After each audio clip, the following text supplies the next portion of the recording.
ખુશ કરતી અંબાલાલ પટેલની આગાહી સામે આવી છે। અંબાલાલ પટેલે આ જન્માષ્ટમી પર મેઘરાજા ભૂક્કા બોલાવશે તેવી આગાહી કરી દીધી છે। 3 દિવસમાં ગુજરાતમાં મેઘરાજા જમાવટ કરવાના છે। 17મી ઓગસ્ટથી બંગાળના ઉપસાગરમાં એક મજબૂત સિસ્ટમ બનશે। ઓગસ્ટના અંતમાં પણ વધુ એક સિસ્ટમ સક્રિય થવાની છે। આ બે સિસ્ટમ ગુજરાતને તરબોળ કરી દેશે। તાપી અને નર્મદા નદી બે કાંઠે વહેતી થશે તેવું પણ અંબાલાલ પટેલે જણાવ્યું હતું।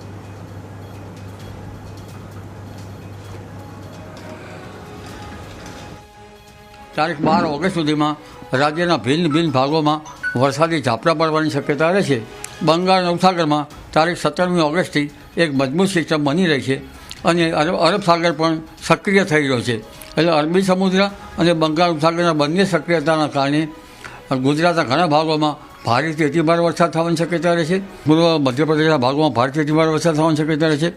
પૂર્વ ગુજરાતના ભાગોમાં ભારેથી અતિભારે વરસાદ થવાની શક્યતા રહેશે। આ ઉપરાંત મધ્ય ગુજરાતના ભાગોમાં ભારેથી અતિભારે વરસાદ થવાની શક્યતા રહે છે।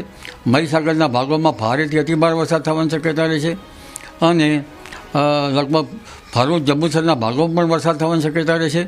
જૂનાગઢના ભાગોમાં ભારે વરસાદ થવાની શક્યતા રહે છે। મહુવા, ભાવનગર, ઉનાના ભાગોમાં ભારેથી અતિભારે વરસાદ થવાની શક્યતા રહે છે। આ ઉપરાંત લગભગ ગીર સોમનાથના ભાગોમાં પણ વરસાદ થવાની શક્યતા રહે છે। ઉત્તર સૌરાષ્ટ્રના ભાગોમાં પણ વરસાદ થવાની શક્યતા રહે છે। રાજકોટ, મોરબી વગેરે ભાગમાં વરસાદ થવાની શક્યતા રહેશે। નર્મદા બે કાંઠે થઈ શકે છે। સાબરમતી નદીમાં પાણીનો આવરો આવી શકે છે। તાપી નદીનું જળસ્તર વધવાની શક્યતા રહેશે। ઓગસ્ટના અંતમાં પણ બંગાળના ઉપસાગરમાં સિસ્ટમ વધુ સક્રિય થતાં ઓગસ્ટના અંત સુધીમાં અને સપ્ટેમ્બરની તારીખ 14 સુધીમાં રાજ્યના ઘણા ભાગોમાં મુશળધાર વરસાદ થવાની શક્યતા રહે છે।